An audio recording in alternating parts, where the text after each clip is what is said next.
ये जो अब रीआइट्रेशन हो, फिर से दोहरा रहे हो, लेकिन जो फेड प्रेसिडेंट्स के बयान आ रहे हैं उसने थोड़ा सा मूड गड़बड़ा दिया। तो ये सिर्फ इक्विटीज में प्रॉफिट टेकिंग नहीं थी, ओवरनाइट बॉन्ड यील्ड्स उछली, डॉलर इंडेक्स अच्छा खासा मीनिंगफुल जंप दिखा रहा था, सोना चढ़ने लगा। ये सब वो कमेंट्रीज का इंपैक्ट था अक्रॉस एसेट क्लासेस।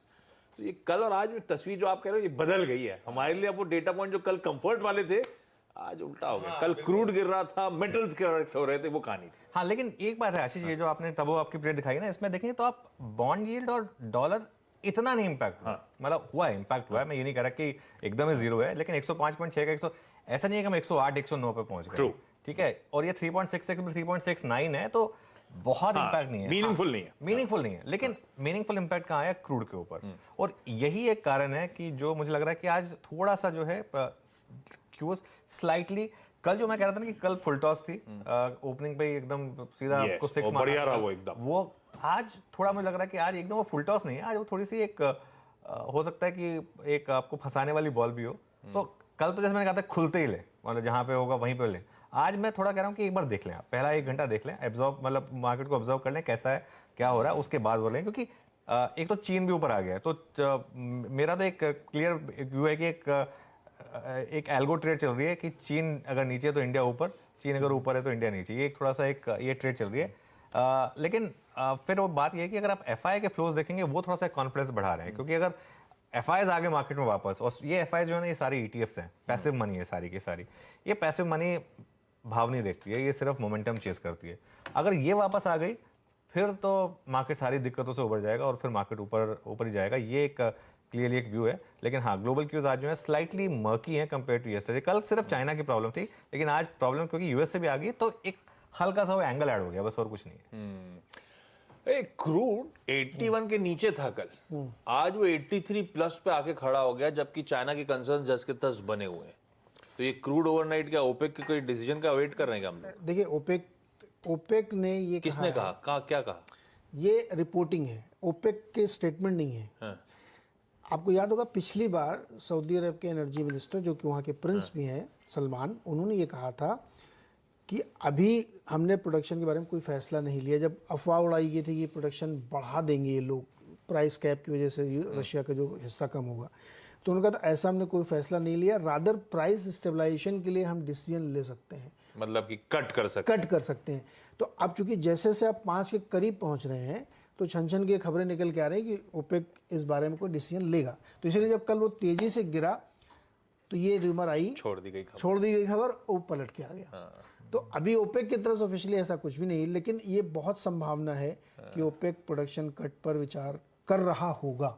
हमको पता नहीं, लेकिन कर रहा होगा, क्योंकि प्राइस वो बहुत नीचे नहीं जाने देंगे, क्योंकि उनकी पूरी अकाउंटिंग गड़बड़ा जाएगी। तो इसलिए कल इसमें बाउंस आया, $3 ऊपर गया है। और अगर इन्होंने वाकई प्रोडक्शन कट किया और उधर रशिया वाला भी 5 तारीख को हुआ, तो फिर क्रूड में बहुत तेज ऊपर आ जाएगा। वो प्राइस बिहेवियर दिखा रहा है किसी ओएनजीसी ऑयल इंडिया का, करेक्ट हो रहा है क्रूड, तो भी वो स्टॉक जस के तस डटे खड़े हुए हैं। तो ये सही है, थोड़ा सा हॉकिशनेस तेजी नजर आई उन स्टॉक्स में। वो बुलार्ड साहब के जो स्टेटमेंट होते हैं ना, डेडली होते हैं। फेड प्रेसिडेंट है, rate should be held high through out next year and into 2024। तो कहाँ कट की बात, बुलार्ड साहब तो गुस्सा है एकदम। लेकिन अब जरा सेटअप समझ लिया जाए। कल का एफआईआई का आंकड़ा आपकी स्क्रीन पर आएगा। कुछ हद तक तो करके फ्लोज इन्फ्लुएंस होंगे एमएससीआई रीबैलेंसिंग के लिए। एमएससीआई रीबैलेंसिंग कल इफेक्टिव होनी है, तो कल वो फ्लोज चैनलाइज हो चुके होंगे ऑलरेडी। तो एमएससीआई रीबैलेंसिंग का इंपैक्ट आप देख रहे हैं T+2 के लिहाज से, तो कल वो काफी हद तक फ्लोज इंपैक्ट हुए होंगे। लेकिन एक ही कंसर्न है, वो इस समय ओवरहीटेड मार्केट। कल हम लोग जब रिकॉर्ड उच्चतम स्तर चढ़े थे, तो आवाज ने देश दुनिया के तमाम जाने माने एक्सपर्ट से बातचीत करी। उनमें से कईयों ने वैल्यूएशन रिलेटेड कंसर्न्स हाईलाइट करे थे। खैर, वो फंडामेंटल्स अपनी जगह, लेकिन इन लेवल्स पे टेक्निकल्स, इन लेवल्स पे सेटअप कैसा खड़ा हुआ है? हाँ, देखिए, उसकी बात करूं इससे पहले एक और चीज मैं जो बोलना भूल गया था कि आज थोड़ा और कंफ्यूजिंग मामला इसलिए भी है क्योंकि अब जैसे आज आईटी कैसे रिएक्ट करेगा, मुझे ये देखना है। क्योंकि नैस्डैक काफी नीचे और ये बॉन्ड यील्ड और ये इंटरेस्ट रेट की कंसर्न वापस आई हैं, लेकिन क्रूड ऊपर है। तो क्रूड ऊपर की वजह से एक एल्गो ट्रेड प्ले होती है कि बैंक्स अंडर परफॉर्म करते हैं और आईटी आउट परफॉर्म करती है, तो एक बैलेंसिंग फैक्टर है आशीष। तो ये एक बहुत इंटरेस्टिंग चीज होगी मेरे लिए। लेकिन हाँ, जो आपने बात की कैश मार्केट फ्लोज की, 936 करोड़ की बाइंग थी, उसमें मेरे को लग रहा है आधे से ज़्यादा रिलायंस था, क्योंकि कल रिलायंस का डिलीवरी वॉल्यूम अगर आप देखेंगे 1825 करोड़ का डिलीवरी वॉल्यूम था रिलायंस में। और रिलायंस मैंने जिस तरीके का एक मार्केट को सपोर्ट दिया, उससे आप देखा ही था कल निफ्टी जितना ऊपर था वो पूरा का पूरा जो सपोर्ट था वो पूरा रिलायंस 70 पॉइंट कंट्रीब्यूट कर रहा था, निफ्टी 56 पॉइंट ऊपर था। तो x of Reliance actually Nifty तो थोड़ा सा नीचे था, तो वो 1825 करोड़ की जो बाइंग थी वो रिलायंस में थी। हाँ, ये डिस्क्लेमर चला देते हैं, जरूरी है। लेकिन FIs की आप इंडेक्स फ्यूचर्स की पोजीशनिंग देखिए, कल 1400 करोड़ की नेट बाइंग की उन्होंने और 15,800 लॉन्ग ऐड किए। तो वो जो लॉन्ग शॉट था वो जो 77 से कम होकर 71 पे आया था वो वापस 73 पर पहुंच गया है। अच्छा, कल एक और चीज़ हुई पुट कॉल रेशियो में। हमने एक इंट्राडे में पुट कॉल रेशियो ट्रैक करना बहुत ज़रूरी होता है। अभी हमें 1.28, कल जब हमने स्टार्ट किया तब थे हम 1.17 पर, कल हम इंट्राडे में गए थे 1.45 तक। और exactly like a program trade Ashish कल 1.45 पे जैसे पुट कॉल रेशियो पहुंचा वहां से प्रॉफिट टेकिंग शुरू हो गई। तो ये एक मार्केट का एक जो अनरिटन लॉ है कि 0.75 पर आप बाय करें, 1.5 पर आप सेल करें। अब एक्चुअली होने क्या लगा है, स्मार्ट ट्रेडर 0.75 का भी वेट नहीं करते, वो 0.8 पे ही बाय कर लेते हैं और 1.5 तक का वेट नहीं करते, 1.45 पे ही थोड़ा सेल कर लेते हैं। मतलब तो ये भी एक चीज़ हो रही है। तो ये एक बहुत इंटरेस्टिंग चीज़ हुई। ये जो आपने वैल्यूएशन की बात की, कल हमारे सिस्टर चैनल पर वो टिब्रेवाल जी आए थे, कोटक म्यूचुअल फंड के फंड मैनेजर। उन्होंने एक बहुत बड़ा रेड फ्लैग रेज किया था कि अर्निंग्स एस्टिमेट जो हम सोच रहे थे कि बढ़ेंगे, इस क्वार्टर के बाद एक्चुअली कम हुआ है। और उस हिसाब से अगर देखा जाए तो हमारी मार्केट एक्सपेंसिव बहुत है, इसमें कोई डाउट नहीं है। आज की डेट में हमारी मार्केट एक्सपेंसिव बहुत है, ऑल टाइम हाई वैल्यूएशन पर हैं हम लोग, और प्रीमियम कंपेयर टू पीयर्स भी हमारा ऑल टाइम हाई पर है। ये रिस्क तो है मार्केट में, लेकिन फिर इश्यू वही है क्योंकि बाकी मार्केट्स में प्रॉब्लम है, हमारी मार्केट में एटलीस्ट स्ट्रक्चरल प्रॉब्लम नहीं है। इसके लिए शायद हमारी मार्केट को लोग चेस कर रहे हैं और वो जो डोमेस्टिक लिक्विडिटी है वो सपोर्ट कर रही है इस मार्केट को।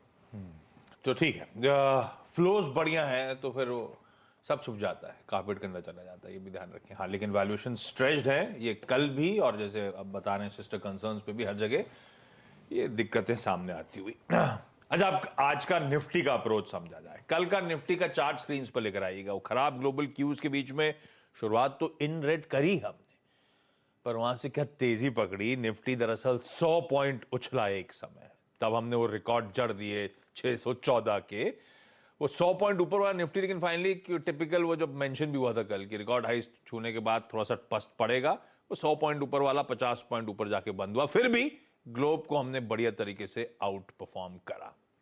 अब ये लाइफ रिकॉर्ड हाइज के बियॉन्ड कैसी, अब क्या करना है निफ्टी का अप्रोच? आप कह रहे हो 1 घंटा वॉच आउट करना है, 1 घंटा वॉच आउट करना है, क्या वॉच करूं? क्या लार्ज कैप्स का बिहेवियर, निफ्टी के कोई इंटरेस्टिंग लेवल्स? निफ्टी के लेवल्स, पहला ट्रेड जो है आज का वो है 18,500 का पुट राइटर कैसे बिहेव करता है वीकली ऑप्शंस में। जो 18,500 आज ट्यूसडे है, तो कल वो ऑल इंपॉर्टेंट जो एक्सपायरी -1 वाला सेशन है उससे पहले 18,500 पर आशीष टोटल पुट राइटिंग है 1.05 करोड़। बहुत ज़्यादा ओपन इंटरेस्ट है, तो एक अज्यूम कर लिया मार्केट ने कि 18,500 नहीं टूटेगा। तो आज हम स्टार्ट करेंगे, अगर SGX निफ्टी राइट है तो करीब करीब 18,500 पर ही स्टार्ट करेंगे। तो लेवल टू वॉच क्या हो जाएगा? 18,450। क्यों? क्योंकि प्रीमियम है 50 रुपये 18,500 के पुट का। 18,500 के पुट का प्रीमियम 50 रुपये, ओपन इंटरेस्ट 1 करोड़ 5 लाख। तो उस 18,500 में से 50 रुपये आप माइनस कर दीजिए, क्योंकि वो वहाँ तक का पेन झेल सकता है पुट राइटर। 18,450 पर भी अगर एक्सपायरी होती है तो भी पुट राइटर की जेब से कुछ नहीं जाएगा। 18,450 के नीचे ही पुट राइटर प्रॉब्लम में आएगा ना। और वही 18,450 का मतलब ये नहीं कि 18,449 पर आपने बोल दिया कि मार्केट ब्रेकडाउन हो गया, नहीं, स्पेंड करता है कि नहीं टाइम, वहां पर ये देखना जरूरी है। तो अगर 18,450 डिफेंड हुआ आशीष, और आपको मार्केट एक इंडिकेट कर रहा है कि 18,450 डिफेंड कर रहा है, तो वो एक बाय जोन होगा। और फिर 18,400 से 450 का जो जोन है वो एड जोन होगा, क्योंकि मार्केट बाय ऑन डिप्स है। और मार्केट की बाय ऑन डिप्स की रणनीति अगर आपने फॉलो की है तो आपने पैसा बनाया है। 18,400 से 450 की जोन में कोशिश करिए ऐड करने की, लेकिन आज आपको एक बहुत स्ट्रिक्ट स्टॉप लॉस रखना होगा 18,350 का। और 18,350 के नीचे अगर 5 मिनट भी मार्केट ट्रेड करेगी तो आपको फिर लॉन्ग से बाहर होना होगा। और पोजिशनल लॉन्ग्स के लिए वो स्टॉप लॉस हो जाएगा 18,250। हालांकि मुझे लगता नहीं कि मार्केट आपको इस तरीके की अपॉर्चुनिटी देगा, क्योंकि जिस तरीके का मार्केट में पैसा है, जिस तरीके का पैसा साइडलाइंस पर वेट कर रहा है, हर करेक्शन पे बाइंग आ रही है, तो शॉर्टिंग नहीं करें इस मार्केट में। देखिए, शॉर्टिंग के थॉट से बचें। शॉर्टिंग करने के थॉट्स तभी लाएं जब 18,250 ब्रीच होने लगे कन्विंसिंगली। उसके बाद भी देखें कि वो 2-3 दिन वहाँ ट्रेड हो रहा है कि नहीं, क्योंकि मार्केट ने अभी तक कोई इंडिकेशन नहीं दिया कि ये शॉर्टिंग का मार्केट है, अभी भी लॉन्ग का ही मार्केट है। लेकिन जैसा कि आज थोड़ा सा मैं उतना चेस्ट थम्पिंग होगी नहीं बोलूँगा कि बस पहली बॉल पर ही कूद पड़े। आज थोड़ा सा वेट कर लें, पहले 1 घंटे का मार्केट का बिहेवियर देख लें, समझ लें, उसके बाद कॉल लें फिर। बिल्कुल ठीक। तो ये की लेवल्स हो गए जो वॉच आउट करने, पहले 1 घंटे का बिहेवियर देखिए, 450 डिफेंड कर पा रहे हैं या नहीं कर पा रहे हैं, ये सबसे इंपॉर्टेंट वॉच आउट करना। और ऐड करने के जोन्स होंगे 400 450 के आसपास के, जहां पे चाहें तो इस बाजार में फिर आप एंट्री पाने के फिर से मौके ढूंढिएगा। कल की कंट्रीब्यूशन प्लेट रखिएगा स्क्रीन पे निफ्टी की। कल तो खैर एक तरफा सिर्फ रिलायंस का दिन था, गजब का मूव, गजब का कंट्रीब्यूशन, और हो सकता है उसके चलते सेक्टरल चर्निंग का खामियाजा बैंक्स ने झेला हो, लेकिन बैंक निफ्टी बैंक का भी एक बार कंट्रीब्यूशन प्लेट दिखाइएगा। जो चल रहा है वो पस्त टाइप है, अदरवाइज वीकनेस। तो थकावट की इंडिकेशन इंडिविजुअल स्टॉक्स दिखा रहे हैं वैसे निफ्टी बैंक। हाँ, थोड़े से दिखा रहे हैं, और इसके लिए कल भी हमारी कॉल थी कि निफ्टी पे ज्यादा कॉन्फिडेंस है बैंक निफ्टी के बजाय, जबकि पूरी नवंबर सीरीज में बैंक निफ्टी ज्यादा स्ट्रांग था। देखिए आशीष, इसमें कोई डाउट नहीं है कि बैंक निफ्टी अभी भी लीडर है मार्केट का, लेकिन नियर टर्म में ये टेक्निकल चेंजेस होते हैं और वो ट्रेडर को उस हिसाब से अपनी पोजीशन एडजस्ट करनी होती है। तो अभी पिछले हफ्ते हमने क्या बोला था, लेवल्स निफ्टी के देखें लेकिन ट्रेड बैंक निफ्टी में लें। अभी मैं कहता हूं कि आप लेवल्स भी निफ्टी के देखें और ट्रेड भी बैंक निफ्टी के ही लें। लेकिन अगर आप कंपल्सिव ट्रेडर हैं जो बैंक निफ्टी में हैं, तो मैं लेवल्स बता देता हूं। हालांकि बैंक निफ्टी में आज मेरा कोई कन्विक्शन नहीं है, लेकिन फिर भी मैं लेवल्स बता देता हूँ। 42,800 एक बैंक निफ्टी का बहुत स्ट्रांग सपोर्ट है, दो कारण से। एक तो 42,800 हर जो करेक्शन आ रही है उसमें डिफेंड हो रहा है, उसको वो हर डिप पे 42,800 बाइंग आती है। दूसरा 43,000 के पुट पर सबसे ज्यादा बिल्डअप है, उसका प्रीमियम 200 रुपये है, तो आप एडजस्ट कर लें तो फिर वही 42,800 का लेवल आता है। तो 42,800 का वो लेवल है।